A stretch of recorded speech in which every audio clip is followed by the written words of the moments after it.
Hola a todos y bienvenidos al consultorio mensual de la manzana mordida. Como siempre quiero daros las gracias por vuestra increíble participación y por las preguntas tan interesantes que nos estáis dejando siempre mes a mes. De verdad, este espacio es tan vuestro como mío y siempre disfruto muchísimo grabando este tipo de vídeos. Hoy vamos a hablar de temas súper emocionantes, desde rumores de productos de Apple que están a la vuelta de la esquina hasta avances tecnológicos que parecen de ciencia ficción. Además, os contaré alguna que otra anécdota divertida de nuestro equipo para romper un poco el hielo, así que quedaos hasta el final. Y por supuesto os animo a que sigáis dejando vuestras preguntas para el próximo consultorio, que si todo va bien haremos el mes que viene. Y es que vuestras dudas, curiosidades e incluso sugerencias de temas nos ayudan muchísimo a conectar con vosotros y a seguir mejorando. Así que ahora sí, vamos con la primera pregunta. Livencia pregunta, ¿Apple Display 2? ¿Sabemos algo? Bueno, de momento no hay noticias oficiales sobre un nuevo estudio de display de Apple, pero esta semana en el CES 2025 LG y Samsung han presentado monitores que pueden ser una alternativa muy interesante. Por un lado está el LG Ultrafine 6K, que es un monitor premium de 32 pulgadas con resolución 6K y que está pensado para profesionales creativos. Cuenta con una pantalla Nano IPS Black y ofrece una precisión de color espectacular. Además tiene una tasa de refresco de 120 Hz y Thunderbolt 5, lo que lo convierte en una opción potentísima para los más exigentes. Eso sí, su precio son $3.500, pero sigue por debajo de la opción más profesional de pantallas de Apple, que además ya se ha quedado bastante obsoleta. Por otro lado tenemos el Samsung Smart M9, que está más enfocado en la versatilidad. Cuenta con una pantalla OLED 4K de 32 pulgadas, 165 Hz de refresco y HDR True Black 400. También integra Tizen OS para acceder a Netflix y otras aplicaciones y funciones de gaming como el AI Picture Optimizer. Incluso tiene una cámara 4K integrada. En fin, es una opción más asequible, este sí que competiría más con el Studio Display y teniendo en cuenta el precio que tuvo el modelo M8 que rondaba los 800 euros, no creo que este se vaya mucho más allá de ese precio. Por tanto, para mí sería una opción incluso más interesante que el Studio Display de Apple. Así que si estás pensando en un monitor y no quieres esperar a las opciones de Apple, que no sabemos muy bien cuándo podrían presentarse, quién sabe, quizás esta competencia del CES pueda motivarte a dar el paso e incluso también pueda motivar a Apple a acelerar el lanzamiento de uno de estos nuevos modelos. Fa Espinozan pregunta, ¿vale la pena comprarme este año un HomePod Mini y un Apple TV o espero al nuevo? Pues a ver, ahora mismo no es el mejor momento para renovar ninguno de los dos, ya que se esperan actualizaciones importantes en este 2025. El HomePod Mini, por ejemplo, podría incluir mejoras como un chip Wi-Fi 6E, mayor integración con domótica, en este caso compatibilidad con el protocolo Matter, y un procesador más potente. También se rumorea que podrían venir nuevas versiones en diferentes colores y también un nuevo chip de banda ultra ancha de segunda generación para una funcionalidad de handoff que sea más fluida. En cuanto al Apple TV, se espera un diseño más delgado, quizás también soporte para 8K y un chip A17 Bionic o superior. Incluso había rumores sobre una cámara integrada para FaceTime, aunque esto no me termina de convencer del todo. Lo que sí podría ser interesante es un precio inicial más bajo, quizás por debajo de los $100. Esto habrá que verlo. Así que, por responder a tu pregunta, si necesitas un Apple TV ahora, el modelo actual te puedo decir que sigue siendo una excelente opción para streaming. El HomePod Mini no está mal, pero es verdad que el hecho de utilizar el protocolo Wi-Fi 4 para mí ya me echa un poquito para atrás. Así que si puedes esperar, yo te diría que esperes, porque los nuevos modelos prometen características que realmente harán que merezcan la pena. Cristian Saez Beltrán pregunta, ¿cuándo llega Apple Intelligence a España? Bueno, gran pregunta. Y es que, a ver, tengo buenas noticias. Y es que Apple ya confirmó en octubre, cuando se lanzaron los nuevos Mac, que Apple Intelligence llegaría a Europa, incluyendo a España, en 2025. Y a ver, según los rumores más recientes, podría estar disponible en abril, probablemente coincidiendo con el lanzamiento de iOS 18.4 o como mucho con iOS 18.5. Ya sabéis que ahora mismo Apple está trabajando en iOS 18.3, cuya beta 2 para desarrolladores se lanzó esta semana. Ayer publicamos un vídeo sobre ella, así que os invito a que lo veáis si no lo habéis visto. Y ¿qué queréis que os diga? Lo más lógico sería que esta versión 18.3 se publique oficialmente en febrero. Luego, a partir de ahí, Apple supuestamente pues tendría que lanzar la beta de iOS 18.4 y será entonces cuando sepamos con certeza si será esa la versión que incluye Apple Intelligence en la Unión Europea o si tendremos que esperar a la siguiente, iOS 18.5. Así que nada, estamos cerca, habrá que tener un poquito más de paciencia. A las 8 estrenamos pregunta, ¿para cuándo un Apple Watch con sensor de glucosa en sangre para el mundo diabético? Es una muy buena pregunta y es lógico, ¿no? Porque al final es una de las funciones más esperadas y revolucionarias que podría traer el Apple Watch, pero claro, también es una de las más complicadas de implementar. Apple lleva más de una década trabajando en este proyecto que además internamente se conoce como Proyecto E5 y, a ver, aunque han logrado avances importantes, todavía quedan algunos retos técnicos por superar. El sensor que están desarrollando funcionaría de manera no invasiva, eliminando la necesidad de pinchazos en el dedo para medir la glucosa. La tecnología utiliza fotónica de silicio y espectroscopia de absorción óptica, emitiendo luz láser que mide los niveles de glucosa a través del líquido intersticial en la piel. Sin embargo, integrar este sistema en un Apple Watch es extremadamente complejo, porque debe ser lo suficientemente preciso para funcionar en diferentes tonos de piel y tipos de sangre y además evitar problemas como el sobrecalentamiento en un espacio tan reducido. En cuanto a fechas, los rumores apuntaban inicialmente al Apple Watch Series 11 en este 2025, pero parece que aún será necesario más tiempo para afinar esta tecnología. Ahora se especula que podríamos verlo en 2026, aunque dependerá del progreso que logren en los próximos meses. Por ahora toca ser pacientes, pero las señales son prometedoras. A-Ruiz Fernández pregunta, ¿os habéis planteado volver al podcast de audio, aunque sea en un formato de monetización? Pues me alegra mucho que me hagas esta pregunta porque ya lo tenemos. Desde hace tiempo tenemos La Manzana Mordida Plus. Si visitáis lamanzanamordida.com podéis suscribiros. Es una suscripción en la que os ofrecemos un podcast que publicamos cada semana, ya no solo en formato audio, también en formato vídeo para que lo podáis ver en la tele, en el móvil, en el iPad, donde queráis. Y que, bueno, al final es un podcast que resume siempre las principales noticias de la semana. También contamos curiosidades e interioridades de nuestro proyecto, interactuamos con vosotros. La verdad que está muy bien. También ofrecemos cursos. Tenemos, por ejemplo, un curso reciente que quedó espectacular, un curso sobre Perplexity, la aplicación de inteligencia artificial que puede sustituir perfectamente a ChatGPT, y además hay otros muchos más, como por ejemplo un curso de foto y vídeo para iPhone y otros tantos que podéis ver si visitáis la web. También tenéis acceso a una comunidad en Telegram donde podéis interactuar con el resto de suscriptores y también con nosotros, podéis hacer preguntas, compartir aplicaciones, en fin, todo tipo de cosas, y cada mes hacemos regalos. Por ejemplo, desde hace nada, unas horas, hemos empezado el proceso para participar en el regalo de un iPad mini, el último modelo. Así que la verdad es una comunidad que no para de crecer, ya hay más de 1000 suscriptores ahí y de verdad aporta un valor que por 5 euros creo que está bastante bien, y además también os ayudáis muchísimo a hacer rentable y sostenible La Manzana Mordida, porque os aseguro que no es fácil poder vivir de un proyecto que solo habla de Apple durante todo el año. Así que de verdad, si nos apoyáis ahí os lo agradecemos mucho, y como digo, respondiendo a tu pregunta, tenéis acceso a un podcast donde no solo estoy yo, también está Fabián y David, que es verdad que no se deja caer ya tanto en estos vídeos, pero le podéis seguir todas las semanas también a él a través de ese podcast. La verdad que merece muchísimo la pena, dadnos la oportunidad que os lo agradeceremos muchísimo. Repito, lamanzanamordida.com. Alfonso López 93 pregunta, ¿habrá un gran cambio entre el iPhone 16 Pro y el iPhone 17 Pro? Pues es una muy buena pregunta, y a ver, sí que puedo decir que parece que este año los iPhone 17 Pro traerán cambios interesantes respecto al iPhone 16 Pro.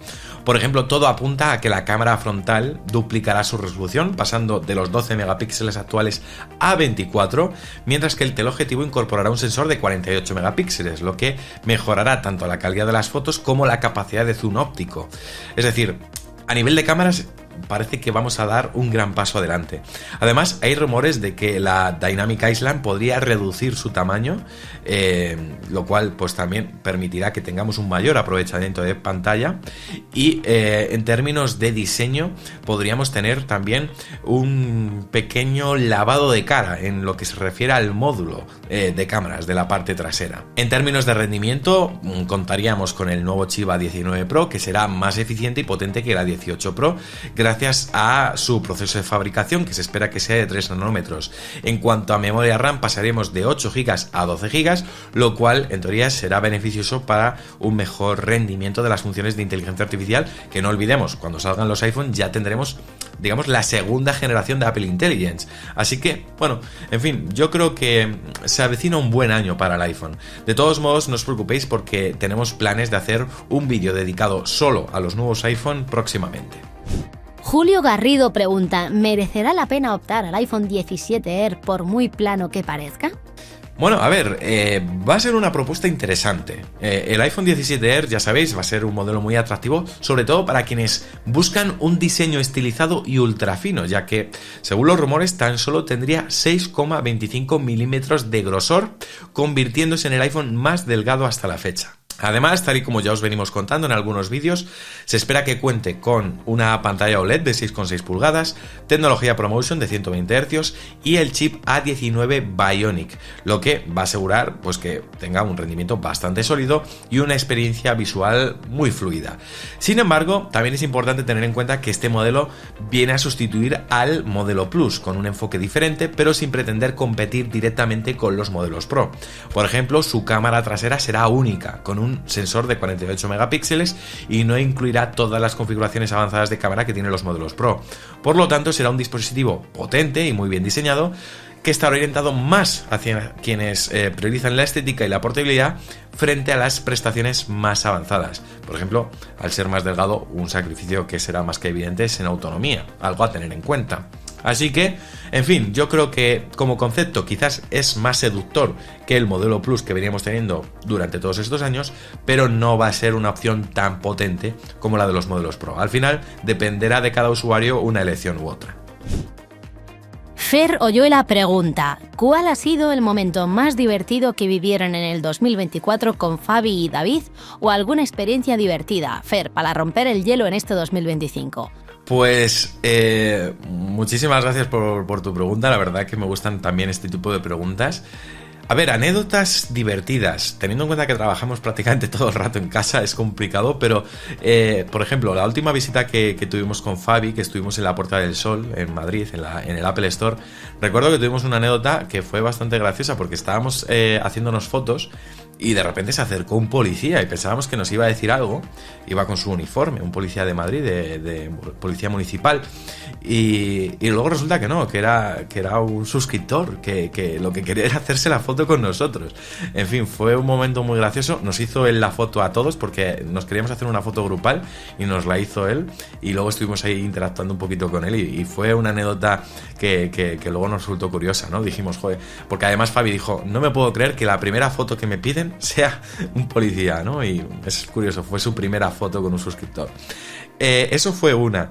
Luego, esta es un poquito más antigua, pero bueno, ya sabéis que nosotros y Apple pues hemos tenido ahí una relación un poquito extraña siempre, porque a pesar de tener un canal con tanto tiempo y con tantos suscriptores, no ha sido hasta hace relativamente poco cuando hemos podido tener cierta relación con Apple, digamos, con prensa a nivel Apple. Y me acuerdo que el anterior jefe de prensa de Apple, ahora hay otra persona, ya no está esta persona a la que voy a hacer mención, pero me acuerdo que el anterior jefe de prensa en una puesta en venta de dispositivos, no me acuerdo qué iPhone era, nosotros, David y yo, fuimos a cubrir el lanzamiento con nuestro tradicional blog ahí en la Puerta del Sol. Y me acuerdo que todavía no teníamos, digamos, ese feeling, ¿no? Todavía no colaborábamos con Apple, todavía Apple no nos cedía ningún producto ni nada. Y me acuerdo que fue muy curioso porque el jefe de prensa sí que nos conocía, ¿no? Y se acercó a hablar con nosotros. Y de repente vinieron suscriptores a pedirnos una foto a David y a mí, ¿no? Y claro, la gente no sabía que la persona que estaba con nosotros era el jefe de prensa de España de Apple, ¿no? Y le pidieron la foto a él, ¿no? Como si fuera una persona random, totalmente ahí. Dijeron, oye, ¿nos puedes hacer una foto con Fernando y David, tal? Y fue curioso, ¿no? Porque fue una forma de hacerle ver a Apple de que, joder, teníamos una comunidad muy importante detrás y es en plan, jajaja, no nos valoráis, pero ellos sí, ¿no? Y fue una situación que dijimos David y yo luego después diciendo, joder, qué situación más rara, ¿no? Así que, pero bueno, luego la verdad que con el paso del tiempo, con esta persona, que Si me ve, pues espero que le vaya muy bien la vida, porque la verdad acabamos muy bien con él y le deseamos lo mejor. Me acuerdo que con esa persona luego tuvimos un entendimiento y al final, desde entonces, pues estamos, digamos, teniendo acceso a productos por parte de Apple, así que le agradecemos mucho esa confianza y bueno, ojalá con esta nueva persona o personal que hay en Apple, pues podamos seguir teniendo una buena relación con el paso del tiempo. Juanjo Serrano Domínguez pregunta, se rumorea que el nuevo iPhone SE, que en principio llegará en marzo o abril de este año, experimentará una subida de precio con respecto a los $500 de los que se pensaba que partiría. ¿Hay nueva información al respecto? Un abrazo y felicidades como siempre por vuestro trabajo. Pues muchísimas gracias. Sí, todo parece indicar que este próximo iPhone SE podría llegar con un precio superior al que se había especulado inicialmente, porque es cierto que al principio se habla de un precio base que podría rondar los $500 y los últimos rumores apuntan a que podría situarse entre los 559 y 599 euros en Europa, lo que, bueno, supone una subida considerable respecto a los $429 del modelo actual. Y al final tiene cierto sentido, ¿no? Porque este nuevo iPhone SE va a dar un salto importante, ¿no? Se espera que incorpore el chip A18 del iPhone 16 y una cámara trasera mejorada de mayor resolución, lo que va a suponer pues un salto en potencia y también en cuanto a calidad de cámara con respecto al modelo anterior. Además, factores como la inflación global y la estrategia de Apple para posicionarlo como una opción más premium dentro de la gama media también podrían influir en este precio final. Incluso durante las últimas semanas se estaba hablando, no sé si esto será cierto, tengo que investigar un poquito más, así que cogerlo con pinzas, de un posible cambio de naming. Es decir, que ya no se llame iPhone SE, sino que se llame, por ejemplo, en este caso, iPhone 16e. En fin, veremos, ¿no? En cualquier caso, va a seguir siendo la opción más asequible dentro del ecosistema de Apple en cuanto a iPhone, con, digamos, unas especificaciones mejoradas que en este caso podrían justificar un poco su aumento, ¿no?, de precio, ¿no? De todos modos, habrá que esperar a su presentación oficial, que en principio será entre marzo o abril, así que ya queda poco. VIP Studio 41 pregunta, si solo pudieran usar un producto de Apple por el resto de sus vidas, ¿cuál elegirían y por qué? Pues a lo mejor os sorprende, pero la tengo bastante clara esta respuesta, y es el Mac, sin duda, el MacBook. Puedo elegir MacBook Air, MacBook Pro, bueno, diría MacBook Pro, pero con el MacBook Air posiblemente también me pudiera apañar. La verdad, yo para hacer esta respuesta al final me pongo en la situación de si ahora mismo me dicen, mañana tienes que desprenderte de todos tus equipos y solo te puedes quedar con uno, ¿con cuál me quedaría? Con el Mac. Porque ahora mismo no me veo capaz de hacer todo lo que hago en mi Mac en un ordenador Windows. Que podría, posiblemente, pero no de la misma forma. El cómo ya estoy totalmente en sintonía con el funcionamiento de macOS, con las aplicaciones que solo están en macOS, véase Final Cut, y otras muchas que ya utilizo, que están dentro de la suite de Setup y que no están en Windows, ¿no?, en PC. Y luego, por supuesto, por el diseño que tienen los portátiles de Apple, el rendimiento que tienen, la potencia que tienen. Bueno, rendimiento, potencia, viene a ser lo mismo. Sobre todo quería decir autonomía que tienen, ¿no? O sea, creo que en su conjunto me parecen uno de los mejores productos que he tenido y ahora mismo para mí es una herramienta imprescindible. En cambio el iPhone, bueno, creo que a día de hoy ya no tiene, digamos, esa ventaja tan grande que tenía hace años con respecto a sus competidores, y ahora mismo las principales marcas, Google, Samsung, etcétera, están lanzando teléfonos que no tienen nada que envidiar al iPhone, así que creo que podría sobrevivir sin el iPhone, pero no tendría tan claro que pudiera sobrevivir sin el Mac. Y nada, amigos, hasta aquí el vídeo de hoy. Espero que os haya gustado esta recopilación de preguntas. Muchísimas gracias a todos. Os animo a dejar nuevas preguntas para el recopilatorio de preguntas del mes que viene. Si os ha gustado, podéis dejar vuestro me gusta, suscribiros, activar notificaciones para no perderos nuestros próximos vídeos, y nos vemos mañana con más aquí, porque ya sabéis, somos La Manzana Mordida y prometemos hacerlo. Chao.